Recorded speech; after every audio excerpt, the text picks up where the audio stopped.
Bend is the county seat of Deschutes County in Oregon, United States.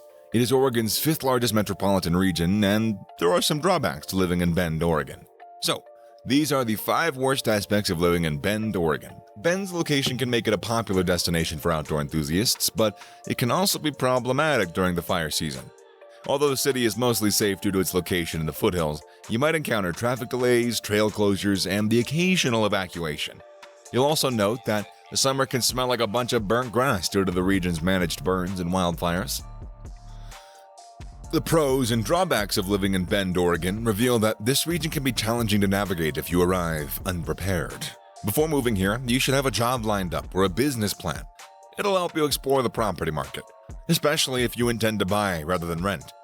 However, once you arrive, you might discover that there's no greater location to call home.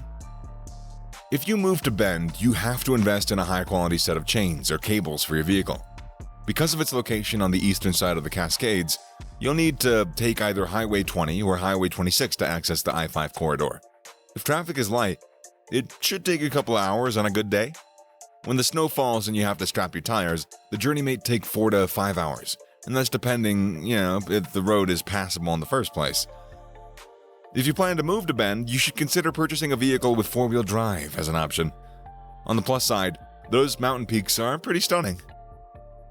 Oregon lacks diversity.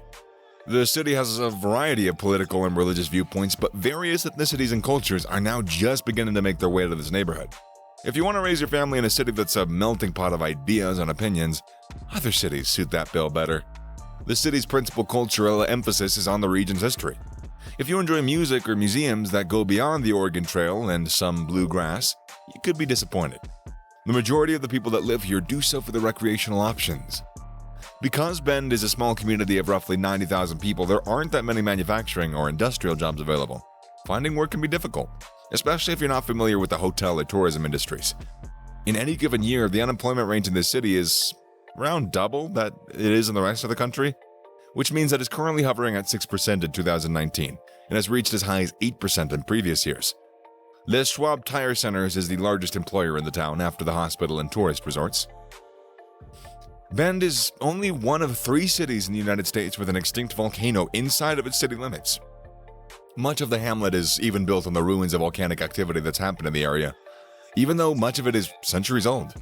When you buy a home in this area, you'll be dealing with a lot of volcanic rock.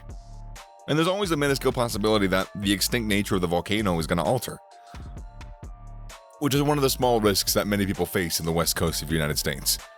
If you move from a community that gets a lot of snow every year, this might not be an issue when you move to Bend. You'll get an average of 2 feet of snow per year, with some of it falling to a single storm. Although summers might last until September, the community's position can make you feel secluded when the roads become more difficult to drive. This disadvantage also implies that your growing season will be less than you expect if you enjoyed gardening or wish to build a farm. Bend, Oregon has a high desert climate, which means the air is very dry. If you don't like dampness, then that ain't such a bad thing. You'll be frequently shocked and you can see sparks fly when you touch things.